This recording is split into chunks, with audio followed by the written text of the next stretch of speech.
آپ کی اونٹنی چلتی چلاتی اس جگہ پہنچی جہاں مربد لکھا ہوا ہے اور یہاں آ کر بیٹھ گئی۔ یہ جگہ 2 یتیم بچوں کی تھی جن کا نام سہل اور سہیل تھا۔ نبی علیہ السلام نے ان کی یہ جگہ 10 دینار میں خرید لی۔ حضرت ابوبکر صدیق رضی اللہ عنہ نے وہ 10 دینار ادا کیے اور بعد میں چل کر اسی مربد والی جگہ مسجد نبوی تعمیر کی۔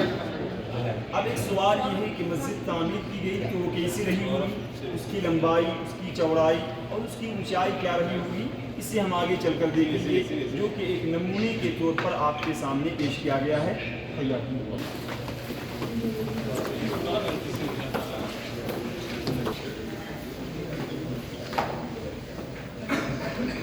تو جیسا کہ آپ نے دیکھا کہ نبی علیہ السلام یہ اسی کا نمونہ ہے، یعنی 2 یا 2.25 میٹر تھی۔ مسجد کی لمبائی 35 میٹر اور اس کی چوڑائی تھی 30 میٹر۔ اس کے اندر 3 دروازے تھے اور اس کا کل رقبہ تھا 1050 اسکوائر میٹر۔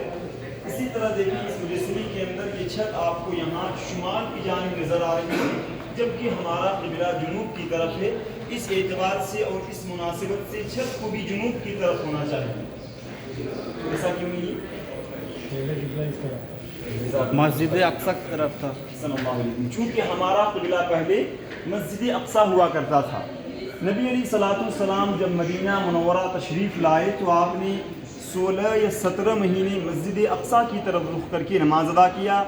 نبی علیہ السلام کی شدید خواہش تھی کہ آپ کا قبلہ بھی وہی ہو جو حضرت ابراہیم علیہ السلام کا قبلہ تھا۔ اللہ رب العالمین کی طرف سے تحویل قبلہ کا حکم نازل ہوا اور اس چھت کو جنوب کی طرف منتقل کر دیا گیا۔ اسی طرح نبی علیہ السلام کے زمانے میں جب مسلمانوں کی تعداد میں اضافہ ہوتا رہا تو مسجد چھوٹی پڑ گئی۔ آپ صلی اللہ علیہ وسلم کے زمانے میں سن 7 ہجری میں مسجد نبوی کے اندر لمبائی میں 15 میٹر جبکہ چوڑائی میں 20 میٹر کا اضافہ کیا گیا، جس کے بعد مسجد نبوی کا کل رقبہ بنا 2475 اسکوائر میٹر، اور جو سب سے پہلی مسجد نبوی تعمیر کی گئی تھی اس کا کل رقبہ تھا 1050 اسکوائر میٹر۔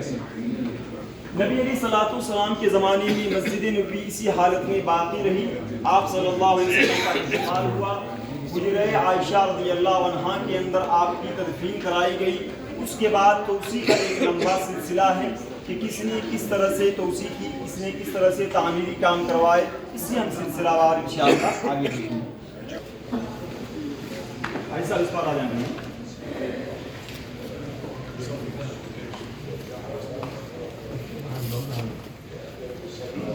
السلام کے انتقال کے بعد مسجد نبوی کی توسیع کا یہ پہلا مرحلہ ہے۔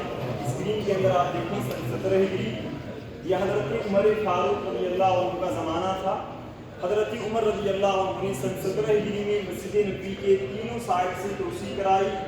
انہوں نے جنوب کی جانب 5 میٹر کا اضافہ کیا، مغرب کی جانب 10 میٹر جبکہ شمال کی جانب انہوں نے 15 میٹر کا اضافہ کیا۔ اس کے علاوہ 2 یا 3 دروازوں کا بھی اضافہ کیا۔ دیکھیں خاص طور پر باب النساء 39 نمبر گیٹ اور باب السلام 1 نمبر گیٹ، ان دونوں دروازوں کے بارے میں کہتے ہیں کہ انہوں نے ہی اضافہ کیا تھا۔ اس کے علاوہ ایک بڑا سا صحن بھی انہوں نے تیار کروایا۔ اس توسیع کے بعد مسجد نبوی کا کل رقبہ بنا 3575 اسکوائر میٹر، یعنی عہد فاروقی میں تقریباً 1100 اسکوائر میٹر کا اضافہ کیا گیا۔ تو یہ حضرت عمر فاروق رضی اللہ عنہ کے زمانے تک کی مسجد نبوی تھی۔ حضرت عمر رضی اللہ عنہ کے بعد حضرت عثمان رضی اللہ عنہ نے سن 29 ہجری میں مسجد نبوی کے تینوں سائڈ سے اضافہ کیا۔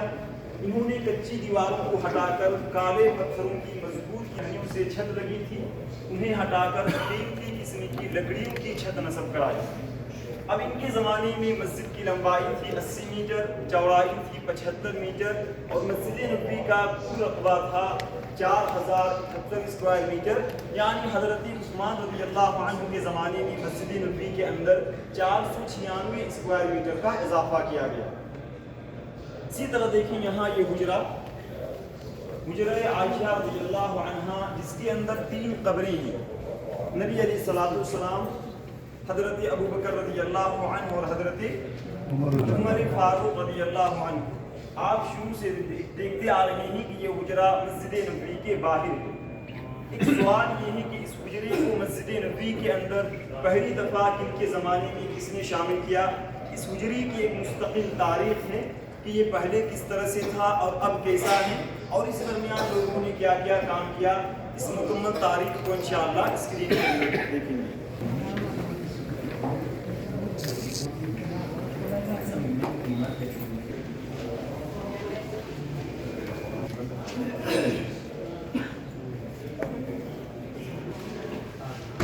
یہاں پر دیکھیں نبی علیہ الصلوۃ والسلام جب مدینہ منورہ تشریف لائے اور جو سب سے پہلی مسجد نبوی تعمیر کی گئی اسی کا نمونہ تھا۔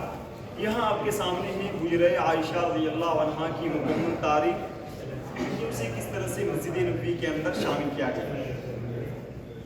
دیکھیں یہاں حجرہ عائشہ رضی اللہ عنہا اسی طرح سے تھا، بہت چھوٹا سا ایک روم، سامنے کی طرف ایک آنگن اور مغربی جانب ایک دروازہ۔ اسی دروازے سے نبی علیہ الصلوۃ والسلام مسجد نبوی کے اندر جایا کرتے تھے۔ آپ صلی اللہ علیہ وسلم نے فرمایا تھا ما دفن نبی الا حیث یموت، جتنے بھی انبیاء کرام مبعوث ہوئے جہاں جن کا انتقال ہوا اسی جگہ ان کی تدفین کرائی گئی، اور نبی علیہ الصلوۃ والسلام کا انتقال حجرہ عائشہ رضی اللہ عنہا میں ہوا تھا۔ اب یہ کہ اسی حجرے کے اندر آپ کی تدفین کرائی گئی، سامنے ایک پردہ لگا دیا گیا، حجرے کے اندر پردے کی ایک جانب قبر مبارک اور دوسری جانب اماں عائشہ رضی اللہ عنہا رہا کرتی تھی۔ ایسا کیمرہ کا استعمال برائے مہربانی مت کریں۔ کے اندر یہاں کرائی گئی۔ حضرت ابو بکر رضی اللہ عنہ کے انتقال کے بعد پردے کو تھوڑا سا پیچھے کی طرف ہٹا دیا گیا۔ پردے کی اس بات کے حصے کو حضرت عائشہ رضی اللہ عنہا نے بہت ہی خاص کر رکھا تھا۔ انہوں نے کہا تھا کہ کبھی میرا انتقال ہوا تو مجھے حجرے کے اندر دفنایا جائے، لیکن ہوا یہ کہ جب حضرت عمر رضی اللہ عنہ کی شہادت کا وقت قریب ہوا تو انہوں نے حضرت عائشہ رضی اللہ عنہا سے گزارش کی، اجازت رکھی کہ میرے انتقال کے بعد مجھے اسی حجرے کے اندر میرے دونوں ساتھیوں کے ساتھ دفنایا جائے۔ چنانچہ ایسا ہی ہوا، جب ان کی شہادت واقع ہوئی تو ان کی بھی تدفین اس حجرے کے اندر یہاں کرائی گئی۔ ان کے انتقال کے بعد پردے کو ہٹا دیا گیا اور پردے کی جگہ ایک مستقل دیوار قائم کی گئی۔ دونوں دیواروں کے درمیان یہ جو چھوٹی سی جگہ ہے یہ صرف 1.25 میٹر ہے، اور اسی جگہ اماں عائشہ رضی اللہ عنہا نے اپنی زندگی کا 35 سال گزارا۔ یہاں پر دیکھیے یہ کھڑکی آپ کو نظر آ رہی ہے۔ مدینے کے لوگ یعنی تابعین نظام آتے حضرت عائشہ رضی اللہ عنہا سے اجازت لیتے اور یہاں آ کر سلام پیش کرتے، لیکن جب آنے جانے والوں کی تعداد زیادہ ہو گئی تو یہ کھڑکی اب بند کر دی گئی۔ اور یاد رکھیں گے اس کھڑکی کو بند کر دینے کے بعد پوری تاریخ اسلامی میں اس قبر والی جگہ کو لوگوں نے اپنی آنکھوں سے 2 مرتبہ دیکھا۔ پہلی مرتبہ سن 88 ہجری اور دوسری مرتبہ سن 886 ہجری۔ لیکن اس کے بعد سن 58 ہجری میں حضرت عائشہ رضی اللہ عنہا کا انتقال ہوا۔ بقیع الغرقد جسے ہمارے یہاں عموماً جنت البقیع کہتے ہیں، وہاں ان کی تدفین کرائی گئی۔ حجرے کے اندر جو ایک دروازہ تھا اب اس دروازے کو بھی مستقل طور پر بند کر دیا گیا۔ سن 58 ہجری سے لے کر سن 88 تقریباً 30 سال تک یہ حجرہ اسی شکل میں باقی رہا۔ اس کے بعد سن 88 ہجری میں ولید بن عبد الملک رحمۃ اللہ علیہ جو کہ اموی خلیفہ تھے، انہوں نے مسجد نبوی کی توسیع کی، جس کے نتیجے میں وہ علاقہ مسجد نبوی کے اندر شامل ہو گیا، اور اس طرح انہوں نے نئی مسجد تعمیر کرائی جس کا کل رقبہ تھا 6440 اسکوائر میٹر۔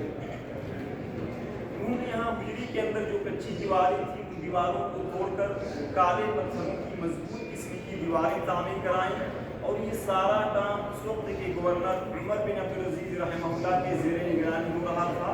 یہاں کے علماء کرام کا اس وقت ایک متفقہ فیصلہ تھا کہ آنگن کی جگہ ایک اضافی مثلث دیوار تعمیر کرائی جائے تاکہ آگے چل کر کوئی اس حجرے کو قبلہ نہ سمجھے اور یہاں کھڑے ہو کر حجرے کی طرف رخ کر کے کوئی نماز ادا نہ کر سکے۔ نبی علیہ الصلوۃ والسلام نے دعا کی کہ اللہم لا تجعل قبری وطنا یعبد، اے اللہ تو میری قبر کو عبادت گاہ نہ بنانا۔ اسی دعا کو سامنے رکھ کر کہیں نہ کہیں آنگن کی جگہ یہ اضافی مثلث دیوار تعمیر کرائی گئی۔ اب آپ دیکھیں گے یہ حجرہ ہے اسی شکل میں ہے، اب ان دیواروں میں نہ کھڑکی ہے نہ دروازہ ہے۔ سن 886 ہجری سے لے کر اب تک 550 سالوں میں نہ اس حجرے کے اندر کوئی جا سکا ہے اور نہ جانے کے لیے اب کوئی گنجائش باقی ہے۔ اس کے چاروں سائڈ جالی یا بھی لگائی گئی ہے، اور اسی کے اوپر ہے گنبد خضرا۔ گنبد خضرا کا گرین کلر کا سے پہلی دفعہ کس نے تعمیر کرایا، اس سے ہم آگے دیکھیں گے۔